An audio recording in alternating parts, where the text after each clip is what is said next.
In the fall of 2008, the global economy seized up. Trillions of dollars in wealth evaporated in a matter of weeks, and the panic radiating from trading floors suggested a total systemic failure. We can trace the moment that fracture became terminal to a single Monday morning, September 15th, the day the investment bank Lehman Brothers filed for bankruptcy. The scale of that morning's collapse makes it easy to view the event as a failure of complex mathematics, but the bank that brought the financial world to its knees started with 3 immigrant brothers who arrived in America with absolutely nothing. To understand how the global economy broke, we have to look past the spreadsheets. We have to look at the quiet erosion of a single family's ethics over the course of 150 years. Sarah Garden Stanley, director of Theatre Calgary's production of the Lehman Trilogy, frames this family history through the specific precarious lens of the tightrope walker. On a high wire, survival requires constant, relentless forward momentum. To stop is to lose your center. You are forced to keep moving simply to stay aloft. But that momentum creates an invisible pressure. Every step toward a larger goal strains the line a little more, bringing the walker closer to the moment the internal structure gives way. Navigating that line, balancing the appetite for expansion against clear moral boundaries, is the central tension of the Lehman story.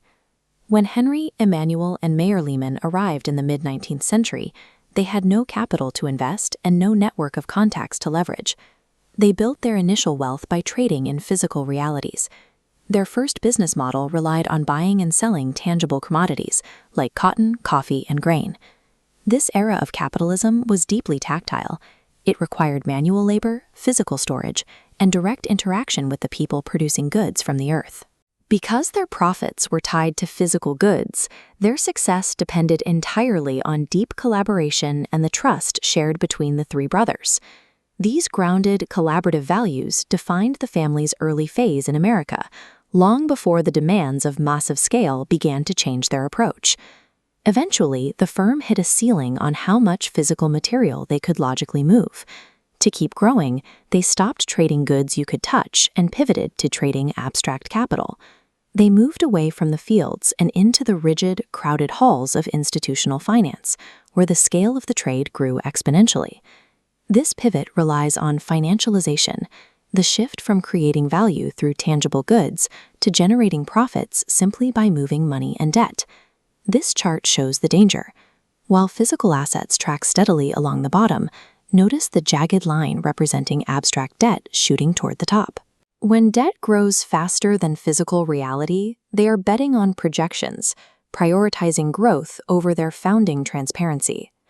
The pressure required to maintain this trajectory eventually fractured the family dynamics, replacing their founding trust with the cold requirements of a corporate machine.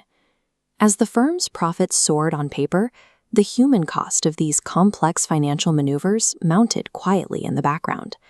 By removing the human element from their operations, the family transformed their dream into a fragile system that lacked the flexibility to survive a major shock. A tightrope walker can perform for hours, but gravity is patient.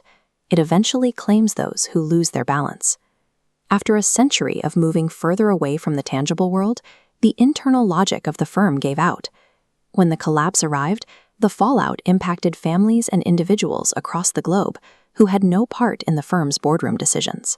The 2008 crash was the conclusion of a century-long moral deficit, proving that no institution can operate in a vacuum of abstraction forever.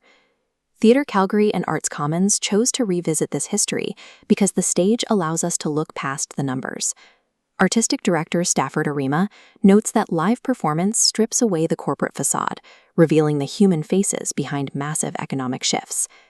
The play examines how collaboration can either build a future or distract from a looming crisis, reflecting the ethics of our current society.